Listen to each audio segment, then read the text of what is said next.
voice of free speech. The truth delivered. Common sense for the American people. Welcome to the Scott Jennings Show. Jesse Jackson is dead at the age of 84, and Robert Duvall dead at the age of 95. Another act of trans violence, this time at a Rhode Island hockey rink. Cleanup on aisle AOC over in Munich. Plus, Congressman Randy Fine responds to calls for his resignation. It is Tuesday, February 17th. This is Common Sense for the American people. I'm Scott Jennings, reporting live from Naples, Florida today. And on this day, 5 years ago, the legend himself, Rush Limbaugh, passed away. We try to honor his memory every day here on our show by engaging in excellence in broadcasting. We begin this hour with sad news, 2 deaths to report. First, Jesse Jackson has died at the age of 84. The Democratic politician and civil rights leader ran for president twice in 1984 and in 1988. Let's take a listen to Cut 16 here from the 1984 Democrat National Convention.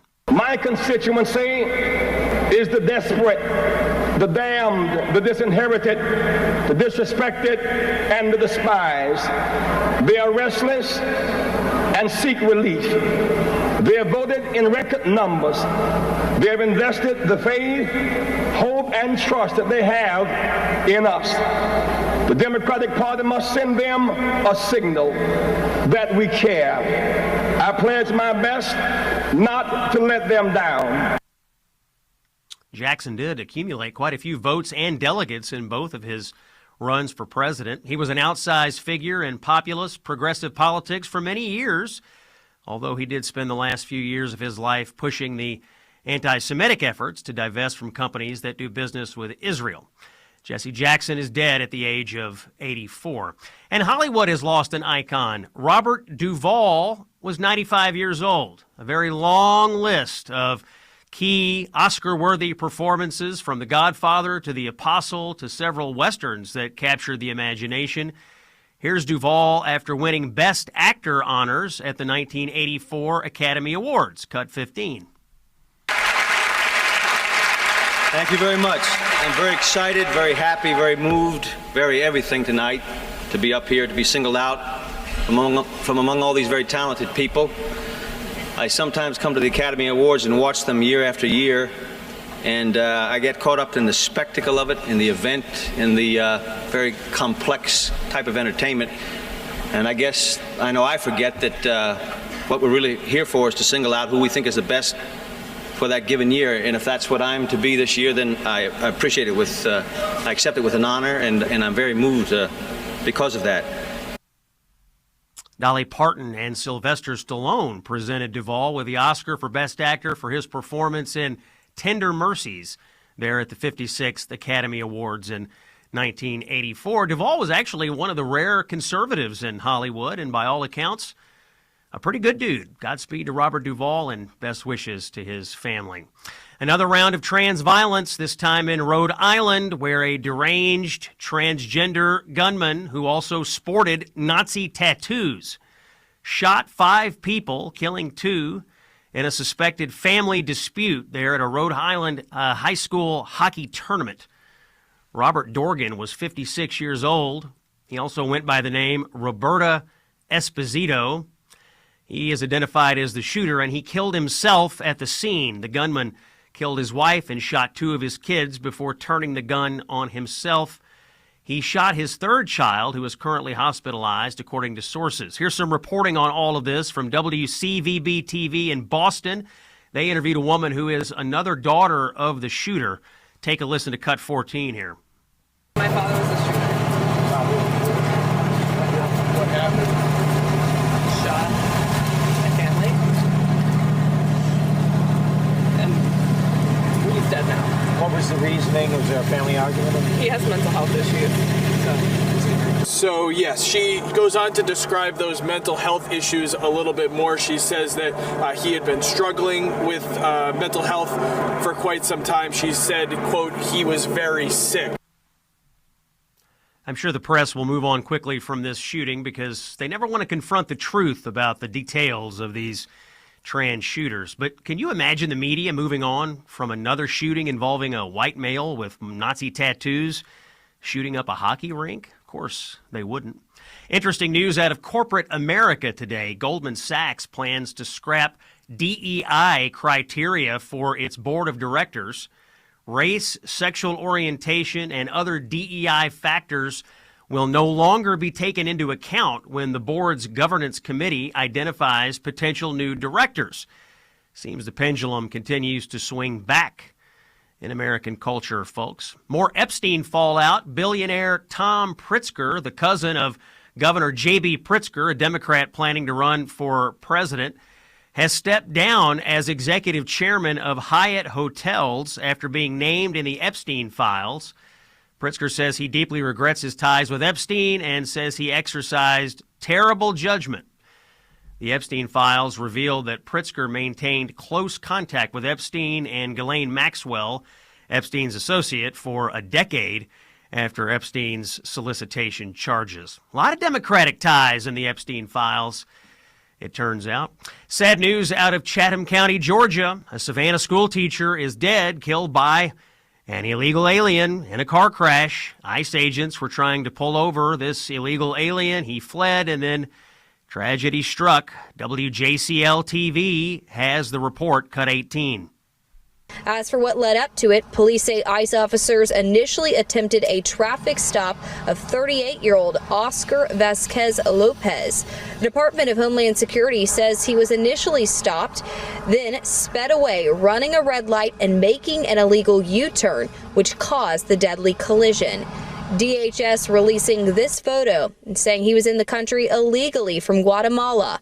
Vasquez Lopez has been charged with reckless driving, driving without a valid license, vehicular homicide, and other offenses. ICE policy says in regards to a situation like this, ICE officials use reasonable and necessary force when someone resists arrest. ICE officers and agents prioritize safety, including the safety of the people that they arrest, and are highly trained in de-escalation. Vasquez Lopez is currently in custody in the hospital. Authorities say he did not suffer serious injuries in the crash.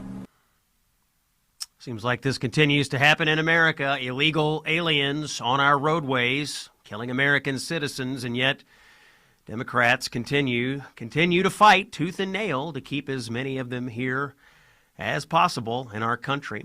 This just into the Scott Jennings Show. The U.S. has sunk a few more narco boats. Joint Task Force Southern Spear conducted lethal kinetic strikes on 3 vessels operated by designated terrorist organizations yesterday, or last evening, I should say. Intelligence confirmed the vessels were transiting along known narco-trafficking routes and were engaged in narco-trafficking operations. 11 narco-terrorists were killed during these actions, 4 on the first vessel in the Eastern Pacific, 4 on the second vessel, also in the Eastern Pacific, and 3 on a third vessel that was in the Caribbean. No U.S. military forces were harmed. Speculation swirling in Washington, D.C. today over the future of Supreme Court Justice Samuel Alito. Rumors are flying that he may be considering stepping down this year, which would give President Trump a 4th pick for the U.S. Supreme Court. Alito is 75 years old. The only older justice is Clarence Thomas, who is 77. So we will keep an eye on what happens with Justice Alito in the weeks ahead. Winter Olympics still going on in Italy. Quick check of the medal count. Norway leading the way with 30 total medals, including 13 golds. Italy has 24 total medals in second place. The United States is in third with 20 medals, including 6 gold, 9 silver, and 5 bronze. A quick word about aches and pains today. This word coming in from Tom in Texas. 85 years old, Tom is. Pain was keeping him from riding his bike and flying small aircraft as a flight instructor. But after taking Relief Factor, Tom says his lower back and hip pain are virtually gone, and even long-standing trigger finger issues have started to improve. Now, I have to tell you, the Jennings household has been gobbling up Relief Factor for some months now. I've tried it. My father is a strict adherent to the Relief Factor regimen. He's down in Florida now, playing golf every day, enjoying his life. Tells me he hasn't felt this good in years. It's keeping aches and pains away from everyday life. That's a good thing. And if aches and pains are holding you back from doing the things that you want to do, whether that's golfing or gardening or working or playing with your grandkids, try out Relief Factor. I think you might like it. They have a thing called the 3-week quick start.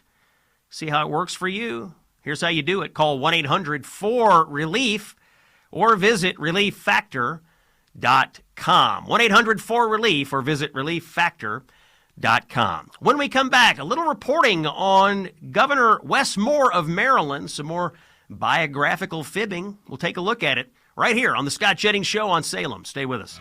Ready for more common sense? Here's CNN's senior political commentator, New York Times best-selling author, and America's favorite political pundit, Scott Jennings.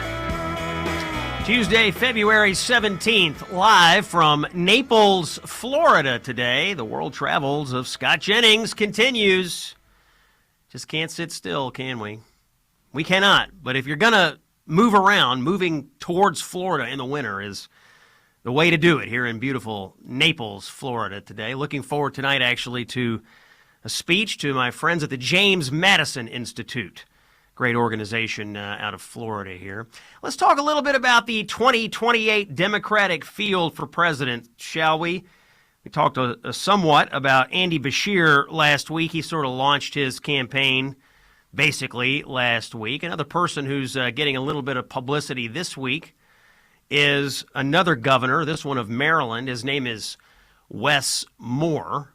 Moore is a rising figure in the Democratic Party, widely discussed as a potential contender, although he has vacillated on whether he intends to run. A lot of people consider him to be a probable or possible candidate. He is facing, unfortunately for him, increased scrutiny over several key claims in his personal biography. There is some recent reporting in the Washington Free Beacon. A reporter named Andrew Kerr has raised some serious questions about Moore's long-standing public narrative, both in terms of his academic credentials and his own family history. Now, we can go over this, and you might ask, well, Scott, Joe Biden fabricated 90% of his background, and he became president. Does it really matter all that much? Well, of course it matters. We don't know these guys. I mean, yes, they're elected at the state level, but there ought to be some kind of an investigation about what they say about themselves and whether it's true or not. Let's look at it here. Let's look at the academic piece first. So Moore went to Oxford, and he's always made some claims about his time at Oxford. They're a little bit suspect. He has described his Oxford studies as a cornerstone of his expertise.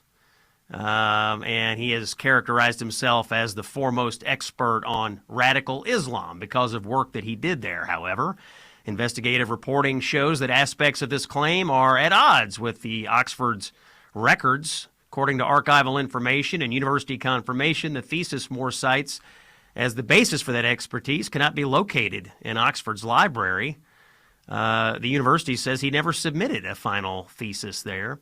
On top of that, and maybe more interestingly, there's the issue of his family history and a story about his great-grandfather. Moore repeatedly tells a story about, it's a powerful and dramatic narrative, frankly, that his great-grandfather, a black minister in South Carolina in the 1920s, was run out of the country, out of the whole country, by the Ku Klux Klan, and that this episode shaped Moore's family trajectory and his own views on justice and patriotism. He has shared this story in interviews with national media. He talks about it in speeches. It's a big part of the broader arc of his life story.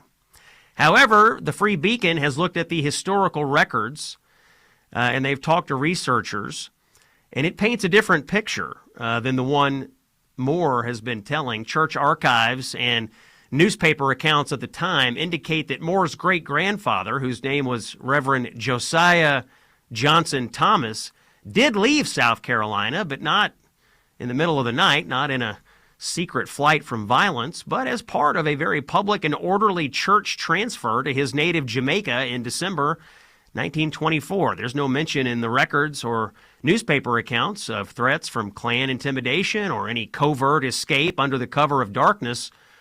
It's just that he was taking a different job that had opened up in a different place.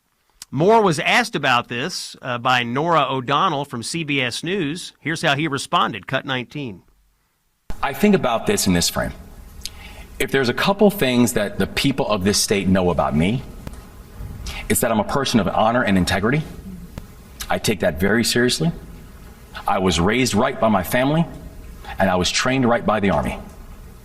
And so when I'm watching this game of politics, and frankly, this is what I think people hate about politics so much. It's this politics of personal destruction, where as a person who has nothing, neither to be ashamed of or nothing to exaggerate about my life, that this is the thing that conservative right-wing blogs want to attack, particularly when it's something that Oxford University has verified already. This is the thing I think people hate about politics. I don't know. I didn't hear much of a explanation there from Wes Moore. Probably going to get asked again. We'll keep an eye on this story and maybe talk to Andrew Kerr about it in the very near future. When we come back, Congressman Randy Fine of Florida is here. People want him to resign. We'll get his response to that when we come back. It's Scott Jennings on Salem. You know something? Universities are kind of a bad deal. 6 figures of debt for a bachelor's degree that signals less every year. 4 years spent navigating ideological rules instead of learning how to think. Grades inflated, standards lowered, dissent punished. We call it higher education, but it's mostly expensive daycare with a credential attached. The University of Austin, also known as UATX, is different, however. Admissions at UATX are based on test scores alone. No essays, no resumes. Nobody cares who your parents know. If you're smart enough, you're in. UATX students turned down UChicago and fled Barnard to complete a demanding great books core, including Aristotle, Shakespeare, de Tocqueville, alongside real math, science, economics, and AI. Classes are small, professors actually know your name, grades aren't padded, excellence is measured and rewarded. From day one, students work directly with top founders, investors, and institutions, building companies, doing serious research, and landing real internships. And here's the part that changes everything. There is no tuition. Thanks to private donors, every UATX student graduates debt-free. You're free to take risks, free to start companies, and free to build a life instead of paying off loans.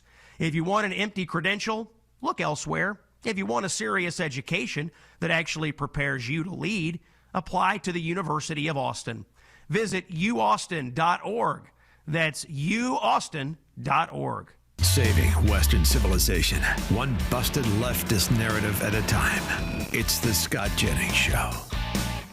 It is Tuesday, February 17th. Common sense for the American people. Scott Jennings is here on Salem. Interesting story brewing in national politics. Let me see if I can set it up a little bit.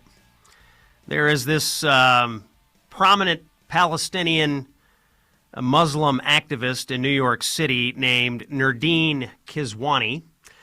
She is a co-founder of a group called Within Our Lifetimes. And she put out a statement, a social media post saying, and I'm going to quote it, "Finally, New York City is coming to Islam. Dogs definitely have a place in society, just not as indoor pets. Like we've said all along, they are unclean." So that got the conversation rolling.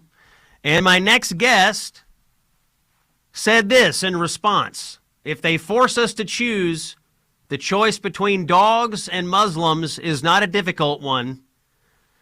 And that has set off a round of back and forth in the national political media. My next guest is Congressman Randy Fine, representing Florida's 6th Congressional District. The Hebrew Hammer is here. Randy, thanks for coming back on the Scott Jennings Show. You seem to be at the center of a national conversation right now. There's a lot of people who are condemning your statement, and they want you to resign from office. I'll just start here. What say you to those people? Well, I hate to disappoint, and thanks for having me, Scott. I'm not going anywhere. What's remarkable is that their outrage isn't that we are supposed to kill our dogs because Muslim immigrants say they are not halal. I don't want us to have a choice. Anyone who wants to come to America can practice their own religion however they want, in peace and in privacy. But when you attempt to force your values on me, that's where I am going to make a choice. And what's extraordinary is all of the Democrats that have attacked me, not a single one has said they respect the American's right to own a dog. Not only are we supposed to let all these people in, we're supposed to smile and submit while they redefine what it means to be in America, and I'm not going to put up with it. Yeah, you've been attacked by all sorts of prominent Democrats and media people out there. They seem to be keying in on your comments and on your social media posts. Everybody from Gavin Newsom to Jake Tapper from CNN to quite a few others. Have you been surprised at the volume and level of attacks that you're facing from the American left? No, yes and no. No, because this is how they win. They silence us by calling us names and demanding we submit. And frankly, most of my colleagues are too nice. They just want to get along like we're all at a country club, and why do we have to argue? And what I've learned in my time in Washington is Democrats are ruthlessly effective in using their power and on beating us to shut up. And they are learning I won't shut up. That's why I got my nickname, and they don't know what to do about it. What does surprise me is the Democrats have chosen to be on the side of puppy killing. I mean, this is a 90-10 issue. We want people to be able to have dogs. Democrats are saying, no, no, no. If that upsets Muslim immigrants, everyone has to give up their dogs. So this is a loser for them politically, but, you know, I guess so were men's playing women's sports, and that didn't stop them. That surprises me a little bit. So something I'm trying to understand about Nurdeen Kiswani's statement was this just a trial balloon being floated up by one person, or is this a broadly held political view in New York and in other places that we should be moving towards banning dogs as indoor pets? What's your view? I mean, is this being talked about more than maybe we might realize?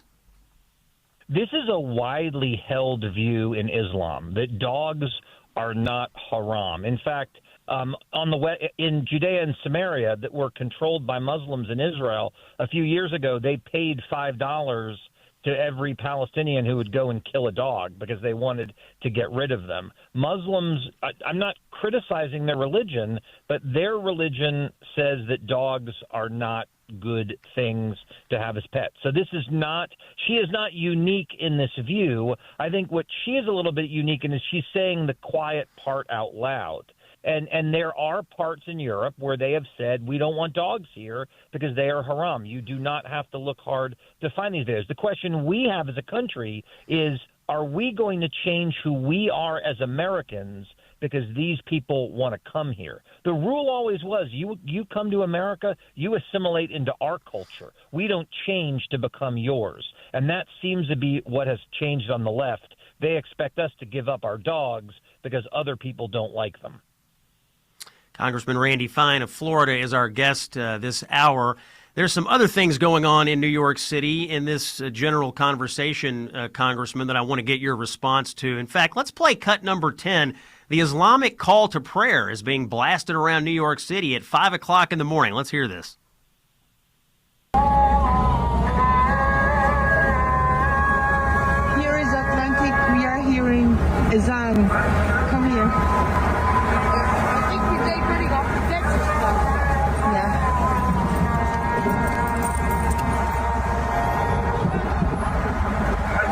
So this audio is from the streets of New York City, 5 o'clock in the morning. Muslim call to prayer. Congressman Fine, you ever think you'd hear something like that in the United States of America?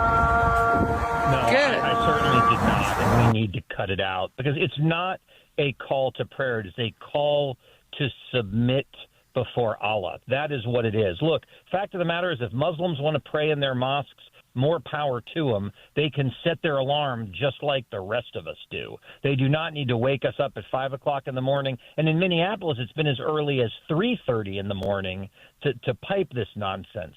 We live in the United States of America. There are 57 Sharia-compliant countries in the world. I'm going to make sure we do not become number 58. Yeah, this video is making the rounds on social media, causing quite a bit of outrage right now.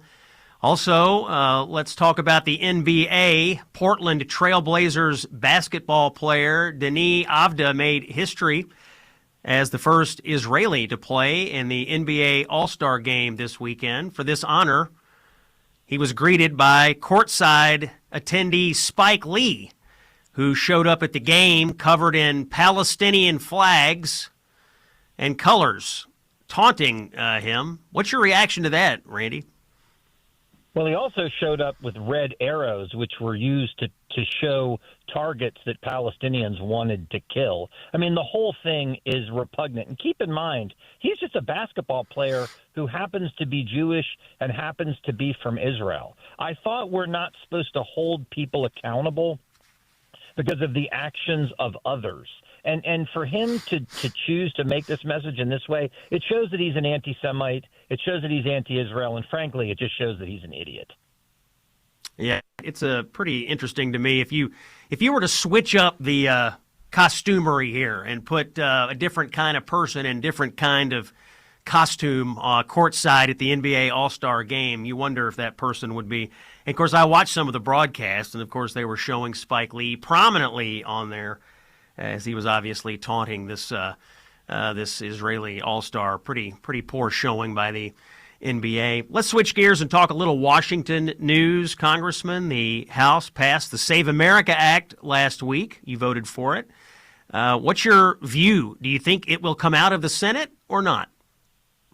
Well, I hope so. Look, the good news is 50 senators have now publicly stated that they support the bill. And with J.D. Vance, that gives us a majority. Now, Democrats have said they will filibuster it, and which normally would require 60 votes. Why will they filibuster it? Because they need illegal immigrants to vote in order for them to win. They can't win elections anymore with just Americans. So the question becomes, will the Senate move to what we all remember from Mr. Smith Goes to Washington, the talking filibuster, where Democrats can stand up and talk until they can't talk anymore, but when that's over, then we get to vote.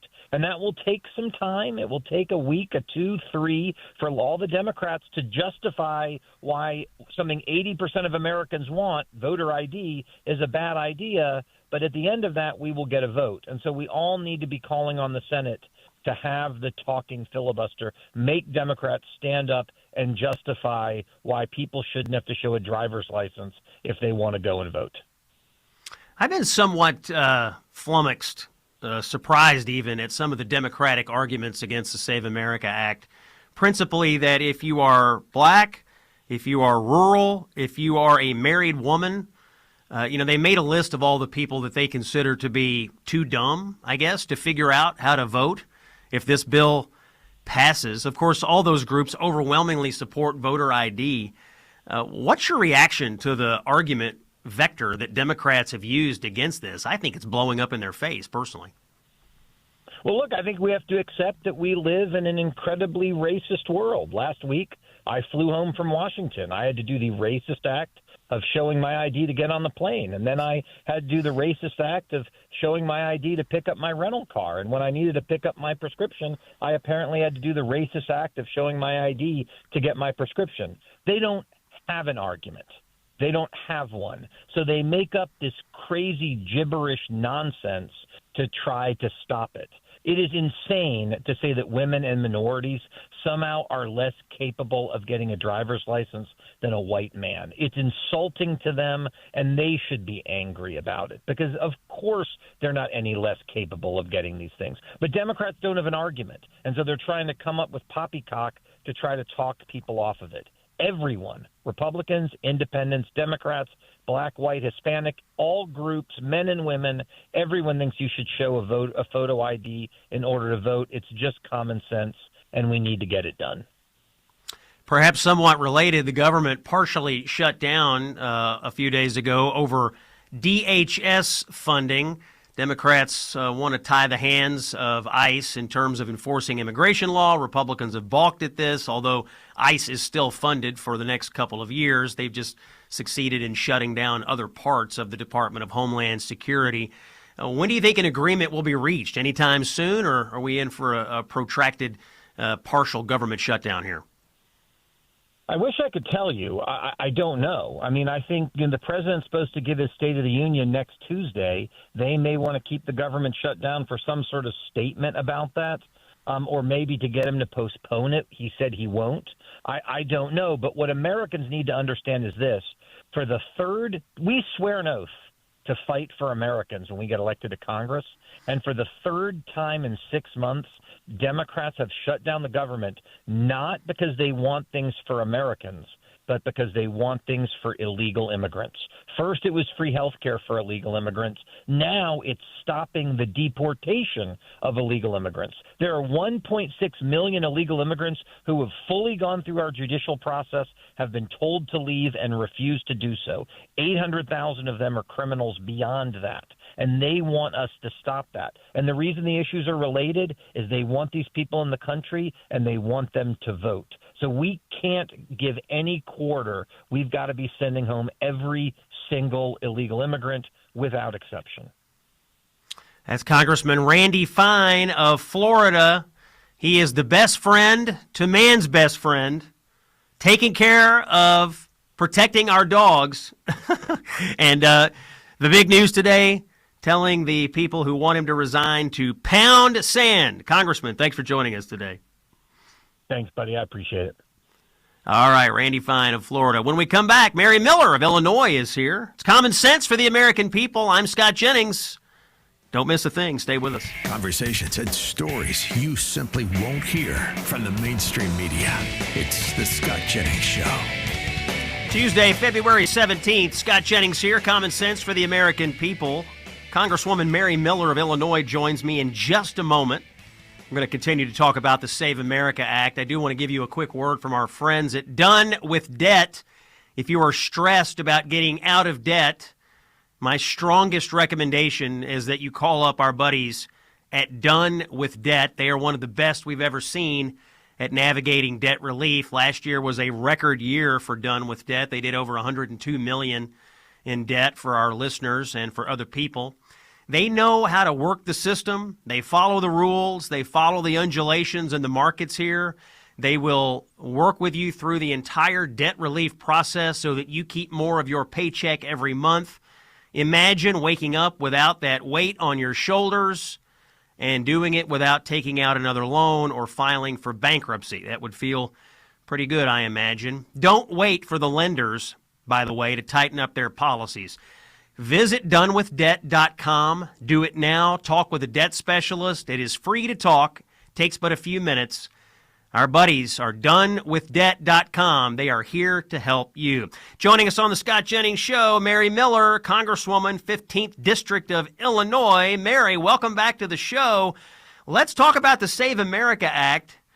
The Democrats have gone crazy with these arguments, Congresswoman Miller, specifically targeting married women, saying that somehow when you get married, you drop 100 IQ points and you can't figure out how to vote. What do you make of these crazy arguments?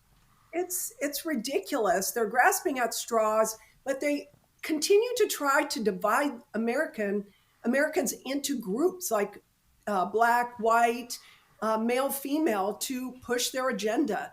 But it's a ridiculous idea, and women are getting IDs all the time.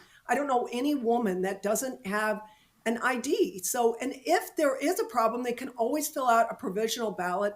There's a remedy for it if someone gets to the polls and has some kind of problem. Yeah, you've got kind of a rural district, too. That's the other thing I've been hit with on CNN a couple of times. You know, Scott, rural people, you know, they don't know how to get the documents it takes to figure out how to vote, which, of course, is insulting to me. I am a rural person. I know how to vote. People keep asking me, Scott, do you have your birth certificate? Yes, of course I do. But you know what? Even if I didn't, I could call up the Kentucky Office of Vital Statistics and get one for $10. I mean, they're making these things sound like they're huge obstacles when they're really not, Congresswoman. Super insulting. Cackling Kamala was the first one that came up with that about the rural people not being able to get IDs. Like, we're so stupid. But I just want to tell the listeners that I believe funding DHS and passing election integrity reform is tied together. The Democrats facilitated the invasion at the border, and they want illegals to vote for them because American people are not buying their bad ideas anymore. Yeah, it's interesting watching the Democratic Party completely and totally absorb illegal aliens as the principal constituency of their party. I mean, you look how hard they fight on this issue. You look how hard they fight, say, when people like Kilmer Abrego Garcia come along. You look how hard they're willing to fight for a constituency that is not made up of American citizens. We have one of our two major political parties that is fully dedicated to fighting for a group of people who are not citizens of the United States of America. Did you ever think you'd see it here? No, 90% of Americans support election integrity, voter ID, proof of citizenship. But I want to tell the people it is essential. We are in a war for the survival of this country. You have to get out and vote in the midterms. Get razzed up about it. Get your neighbors, the people at your church, your family members, get them to the polls to vote. It is so important. That's Congresswoman Mary Miller of Illinois. Thank you for coming back on the show today. Appreciate your time. We'll see how the government funding situation with DHS shakes out in the days and weeks ahead. We look forward to having you back. Thank you, Mary. Thank you. As we wrap up the first hour of the Scott Jennings Show, I do want to remind you that the cruise is still laying out there. November of this year. Me, Mike Gallagher, a whole bunch of people who care about the future of this country. We're going to cruise through the Gulf of America. It's the Gulf of America cruise, and we're going to honor the 250th anniversary of our nation while we do it. We'd love to see you there. Personal invitation from me right here. Text the word cruise to 94878 or visit scottjenningsshow.com and click the Gulf of America cruise banner. Don't miss it. Gallagher, Jennings, Gulf of America, November. We need to see you there. Another hour's coming up. It's Scott on Salem. Stay with us. The voice of free speech. The truth delivered. Common sense for the American people. Welcome to the Scott Jennings Show. It is Tuesday, February 17th. Common sense for the American people. Scott Jennings broadcasting here on the Salem Radio and Television Network. We thank you sincerely for joining us. Hour number 2 of the show here. Quick check of the headlines. The Pima County Sheriff, this is just in, by the way, says that there was not a match in the FBI database for DNA found on any of the glove or material found inside Nancy Guthrie's house. So no matches in the FBI CODIS system. Still no real new forward progress in the search for Nancy Guthrie out there in Arizona. U.S.-Iran talks. Officials from the United States and Iran met for 3 hours on Tuesday about the nuclear program in Iran. The Iranian foreign minister offered a rather vague but positive assessment of the talks, I suppose. U.S. officials didn't have much of a comment on the meeting. It's not clear when the two countries will meet again. This, of course, all comes as the United States has sent a massive amount of military buildup to the Middle East.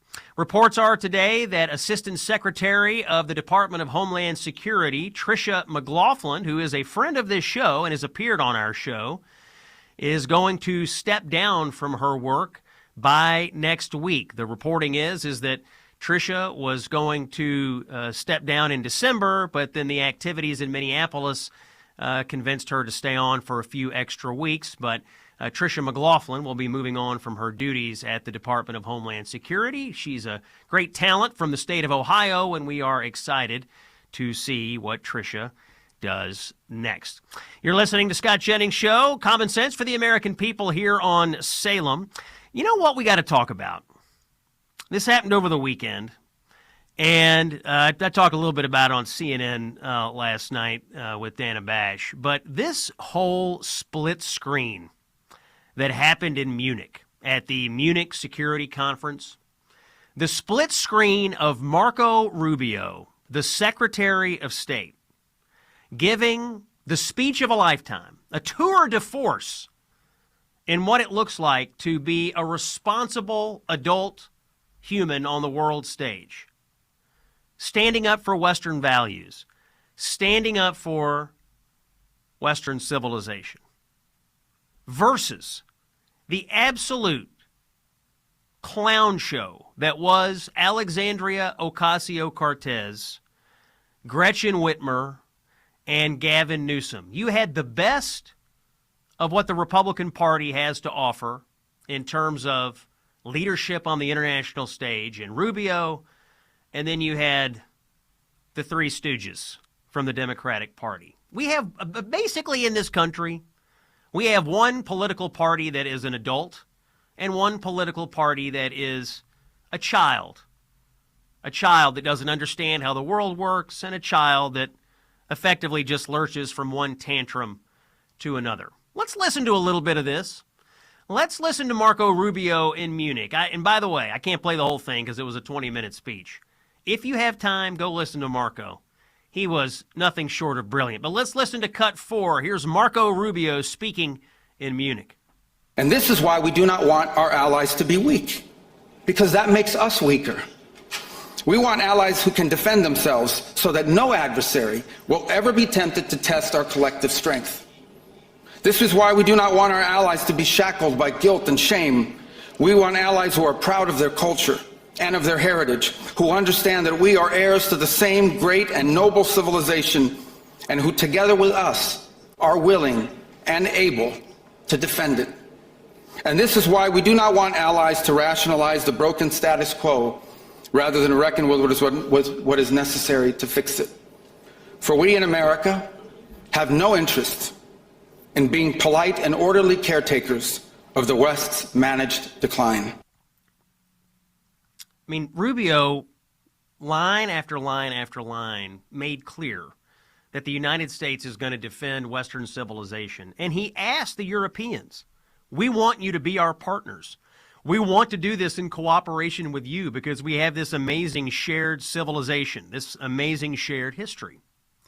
So for all the attacks on Trump and his people about isolationism and, making the rest of the world angry or whatever, here you have the Secretary of State begging the Europeans, don't let your civilization, don't let your culture be overrun by people who do not share our Western values. So here and by the way, gets a standing ovation. Rubio gets a standing ovation from the Europeans. So that's a good thing. So then you put the split screen here. The main attraction for the Democrats was supposed to be Alexandria Ocasio-Cortez. She goes over there. She wants to run for president. She wants to burnish her foreign policy credentials. She wants to show that, yes, I'm capable of handling myself in a setting where you would expect a president or at least a presidential candidate to be able to operate.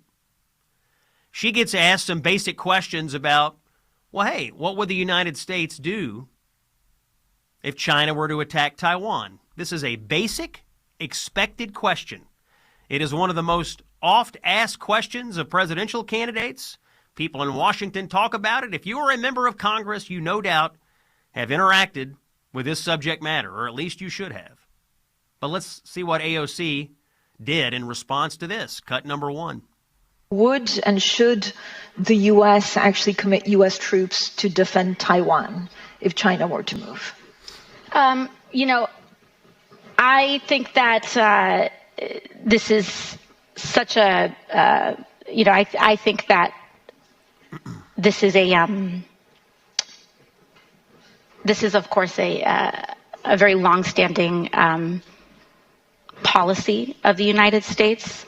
And I think what we are hoping for is that we want to make sure that we never get to that point, and we want to make sure that we are moving in all of our economic research and our global positions to avoid any such confrontation and for that question to even arise.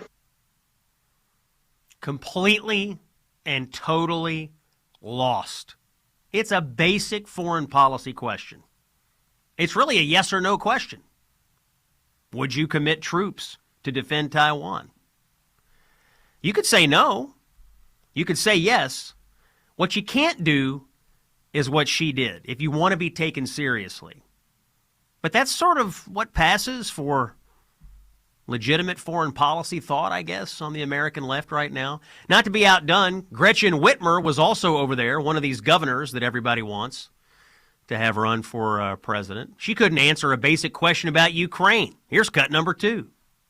On Ukraine, what does victory look like? Ambassador. No, please. I'd love to hear your answer. It is. The two that I am on the panel with are much more steeped in foreign policy than a governor is. But I do think that Ukraine's independence, keeping their landmass, and having the support of all the allies, I think is the goal from my vantage point. Go ahead, Ambassador. Do a better job. Gretchen Whitmer, one of these governors. I hear Democrats all the time saying, oh, we should nominate a governor. Gretchen Whitmer's out here saying she knows less about foreign policy than AOC, which is exactly nothing. So it could not have been a worse showing. Honestly, between this Munich security conference and between Gavin Newsom and his sort of embarrassment with the knee pad thing in Davos, Democrats have come off on the international stage lately as just completely and totally unserious people. I don't know. J.D. Vance and Marco Rubio, if they wind up teaming up, they're going to have like 500 IQ points on top of whatever Democrats come out of this primary. It just seems like a race to the intellectual bottom over there on the left right now. Anyway, let's get a quick word in here from Relief Factor. And this story, by the way, comes from Keith in Washington. Very active guy, Keith. College athlete, martial arts instructor, teaching multiple classes a day. Keith's body was wearing down, had neck pain, he had knee pain, and it was really impacting his ability to do his training and earn his black belt. So he tries that Relief Factor, and what happens? Knee pain gone, neck pain out significantly. He gets his black belt. He's able to keep training. It's working for people across the country. I'm getting all these letters, I get all these stories, and it's my duty to report them to you. If you would like to find out if Relief Factor can work for you the way it has for Keith and so many other people, my advice, try the 3-week quick start. All you got to do is call 1-800-4RELIEF or visit relieffactor.com. Let's see if we can get you out of pain. When we come back, the Attorney General of Alabama is here. We'll talk to him next. It's Scott Jennings on Salem. He's the author of the best-selling book, A Revolution of Common Sense. Here's Scott Jennings. Tuesday, February 17th, Common Sense for the American People. Scott Jennings is here on Salem. My next guest is the Attorney General of the great state of Alabama. Steve Marshall is here. General Marshall, welcome into the show. Good to be with you, Scott. Thank you. Yeah, thanks for logging in today. I wanted to, and I should also add, candidate for the United States Senate. We'll talk about that in a moment. I wanted to have you in because obviously we've been covering in the news a lot lately, places such as Minnesota and a few other places where there is resistance to cooperation with immigration enforcement. You, on the other hand, recently expanded ICE cooperation in the state of Alabama following a tragic kidnapping. I was hoping you might explain to us what happened and why you decided on this course of action, and really, what's it look like when you have people working together as opposed to places like Minnesota where you have people working at cross purposes? Yeah, no doubt. Daylight and dark when you compare, particularly in Alabama, Florida, Louisiana, Mississippi, Georgia. The work that we're doing, ICE collaboratively, are making our community safer. And we saw very specific incident in Mobile where a illegal immigrant who had a significant criminal history out of El Salvador is now charged with the abduction of 3 individuals who to this date have still not been found, and we don't know if they're alive.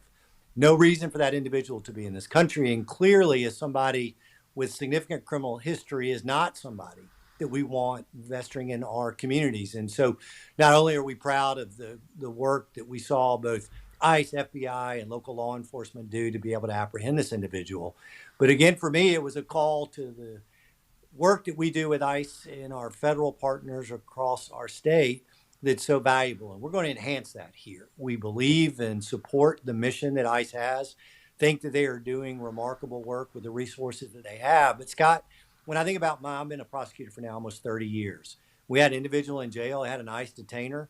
We followed the law. We turned that individual over to ICE and allowed federal authorities then to take action.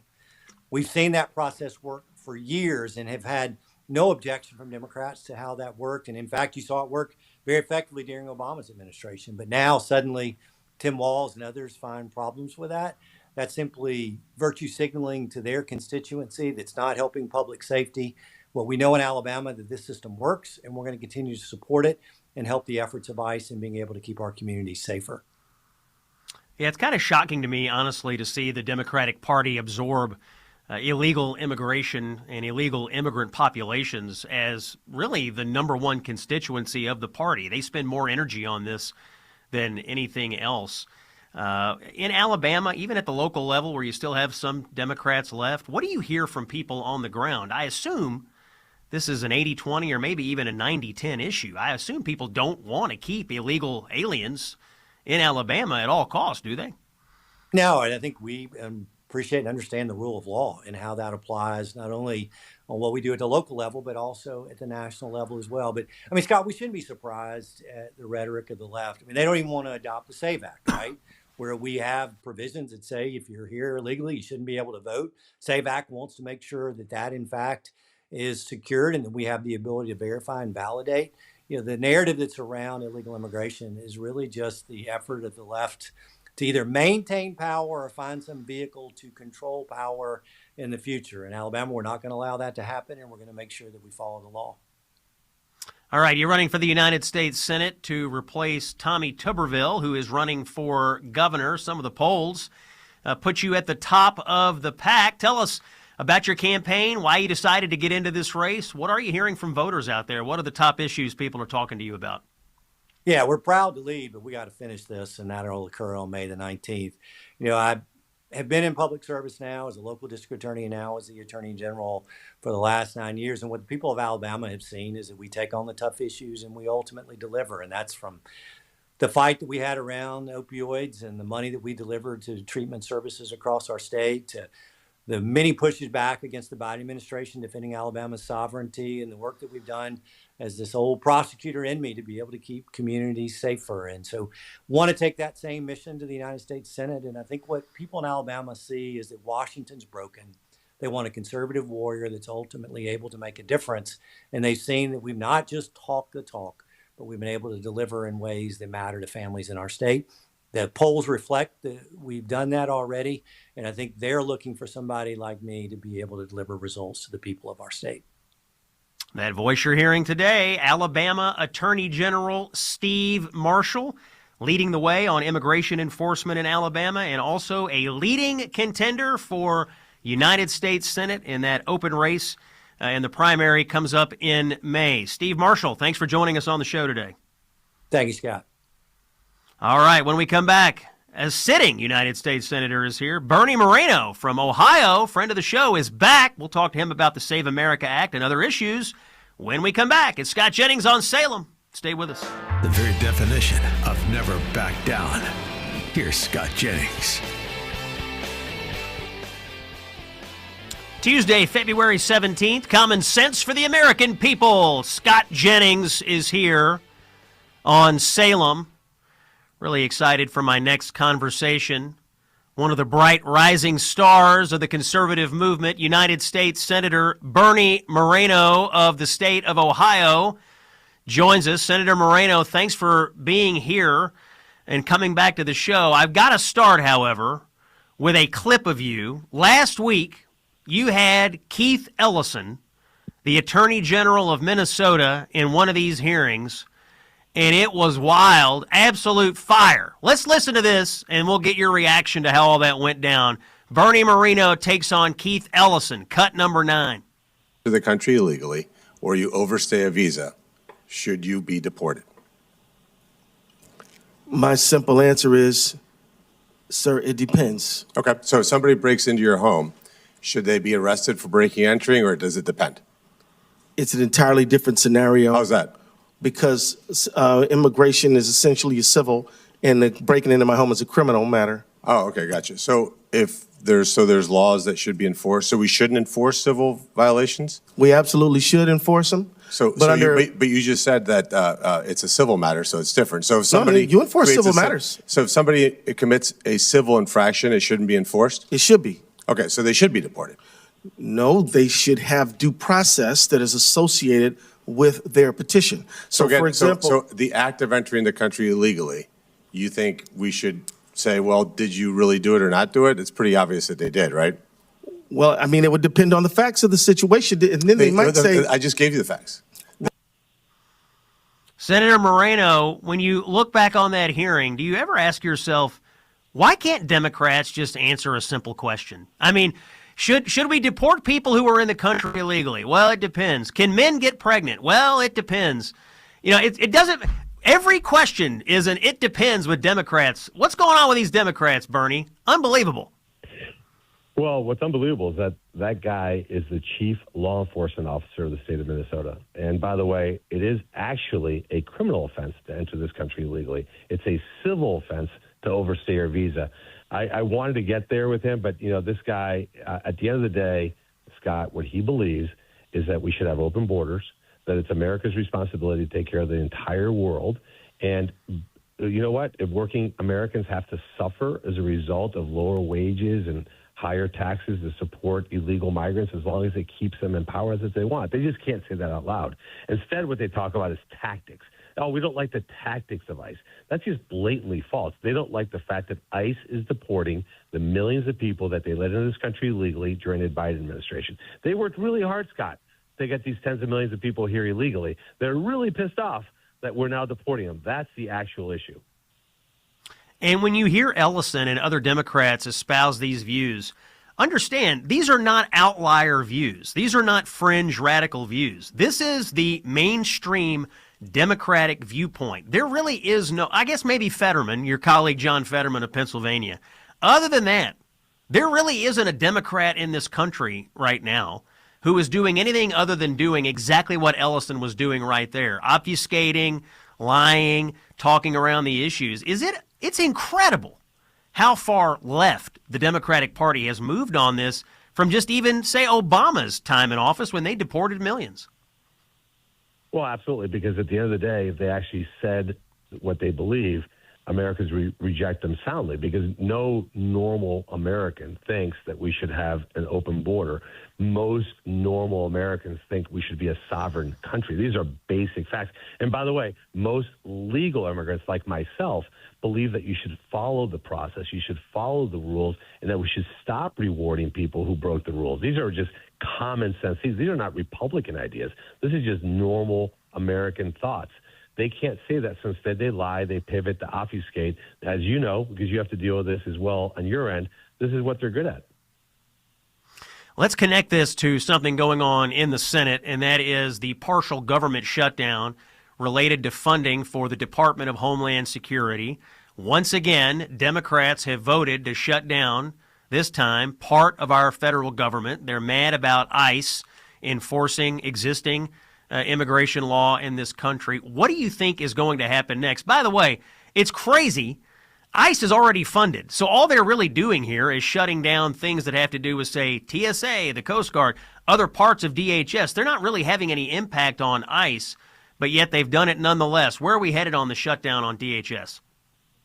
Well, sadly, I don't think we're going to make much progress, because this is purely political theater. So you can't negotiate through political theater. Look, at the end of the day, you just said it. ICE and Border Patrol is fully funded through 2029.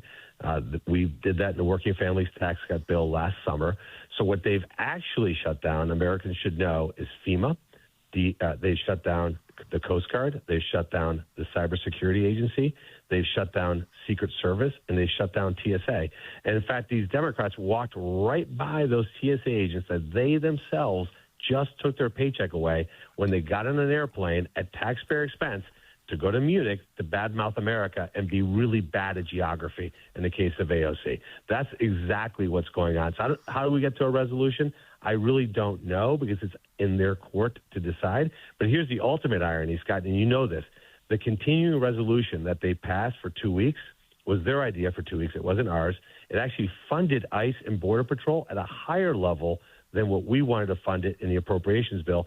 And our bill included body cameras, which they're demanding. Well, if they had passed our appropriations bill, they would have gotten the body cameras. It asked for more training. If they had passed our appropriation bill, there'd be more training.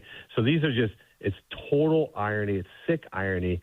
They're trying to placate the Mandami wing of their base because they're all deathly afraid at the end of the day of some lunatic primary opponent. And that's who runs the Democrat Party today. It's not run like the Democrat Party when you and I were kids. It's a totally different party. Yeah, a lot of the things they're asking for in so-called reforms of ICE would have the impact of really tying the hands of immigration enforcement here. I mean, they want to grind illegal immigration, deportations, and they want to grind immigration enforcement in general to a halt. So is it your belief that the Republicans are going to be able to stay unified here on this? Because I think giving an inch on this would send a terrible signal. I mean, it's amazing. All the administration is doing is enforcing immigration law that has been on the books for years. We're not going to refuse to honor our laws. This is what the Republican Party is centered on. We're the party of law and order. They're the party of lawlessness. At the end of the day, it's illegal to enter this country without proper means. It's illegal to overstay your visa. The people who did that need to be deported, period. Now, how we get there and who we get there first and versus second and third, we can have that conversation. But here's what we're not going to do.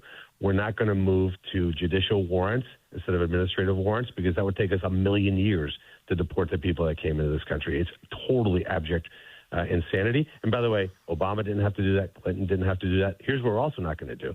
We're not going to have the agents put their lives at risk by being doxxed. So if they want the agents not to have masks, by the way, the agents don't want to have masks. If you remember, Scott, the Democrats were the ones that loved masks. Remember that 4 years ago? They were all masks before they were against masks. So we'll take masks off Border Patrol agents and ICE agents if we make it a federal crime with extreme penalties for doxing federal agents and putting their lives at risk, including elected leaders. In that same hearing, Scott, I had 79 sitting members of the House and the Senate that have called ICE Gestapo, secret police, thugs. This is people whose job it is to enforce our laws, by the way, from the body who created said laws. So think about how insane that is. So if they want to make it a federal crime where if a politician doxes an ICE agent who didn't have a mask on, who is identified, I'm all for taking off the mask, and I think the agents would agree with that. But until that happens, I'm all for making certain that these guys are safe. These are heroes that are doing God's work every day to keep our communities safe. You know what we should say? Thank you very much. That's what we should be saying to these agents. So let's connect this to the other big talk of the Senate right now, and that is the Save America Act. It was recently announced that we now have 50 co-sponsors for the Save America Act. And, you know, we're only a couple away from getting everybody in the Senate Republican Conference on this. What's the future, in your opinion? Will the Save America Act be brought to the floor, and will it pass the U.S. Senate? Well, let's make certain your listeners understand what we're talking about. It's something that is so basic, it's almost ridiculous. We're asking people when they register to vote for the very first time that they prove they're a U.S. citizen. That's it. All they have to do is say, hey, look, I want to register to vote in this country, and I prove that you're eligible by proving citizenship. That bar is on the ground. That is a low, low bar. The second thing is when you actually vote later, after you've registered, you have to show that you are who you say you are, like you do at the airport, like when you do at the bank. I mean, you show your ID constantly, right? You don't leave your house without your wallet because it has your driver's license. This is not a low lift. What's amazing to me is they frame this as a racist conversation. As somebody who's Hispanic, I find it racist that they think I'm so incompetent that I'm incapable of getting a driver's license. Like something about my heritage makes me not be able to find the Department of Motor Vehicles, makes it not capable because I was Latin to be able to go find my birth certificate. And thank you, white savior, for helping me get through my incompetence. I mean, you talk about racism. That is the racism, that inherent low expectations, that because of your immutable characteristics, you're less of a human than they are. It is grotesque. So look, every Democrat, except for, say, Fetterman, will vote against having a voter ID when you go vote and proving that you're a U.S. citizen. Why? It goes right back to the beginning of the conversation, Scott. They brought tens of millions of people in this country because they know Americans are no longer with them, so they have to import voters from the third world to keep them in power. That's ultimately what this is about. Do you think we're going to see changes to the filibuster here in order to do this? Obviously, Democrats are going to filibuster. They're digging in on the Jim Crow 2.0 talking points. It could be defeated with a little bit of change to the filibuster rules. What do you think? Well, first of all, the Democrats, all who are serving today, all wanted to get rid of the filibuster. And let's be clear about this. They will 100% get rid of the filibuster if, heaven forbid, we lose the Senate. So let's just get that out of the way. It's over if the Democrats take office. In the Senate, the filibuster will no longer exist. Of course, today, it's a different story. All of them will vote to keep it. Unfortunately, on our end, there's at least 4, probably many more Republicans that will not vote to get rid of the filibuster. That's just the facts. So what we have to do is honor the tradition of the Senate. And if we have a rule that says every senator can talk twice during a legislative day, and then once that's exhausted, then we call the question. I think we have to look into that because, look, I think what we have to show the American people is that we're willing to fight for the basic things that they care about, Scott. If we don't show the American people that elected us with a landslide, with a mandate, November of 2024, that we're willing to do whatever it takes to fight to save this country, then they're not going to vote for us again. That's that simple. We have to show them with our actions, not our words, that we're going to fight to save this country. And this is so basic and so elementary. This is the time that we actually have to do this. That voice you're hearing today, Senator Bernie Moreno of the great state of Ohio. Senator Moreno, thanks for always being generous with your time here on the Scott Jennings Show. Anytime, Scott, and keep giving him heck. You got it, brother. We fight them every day.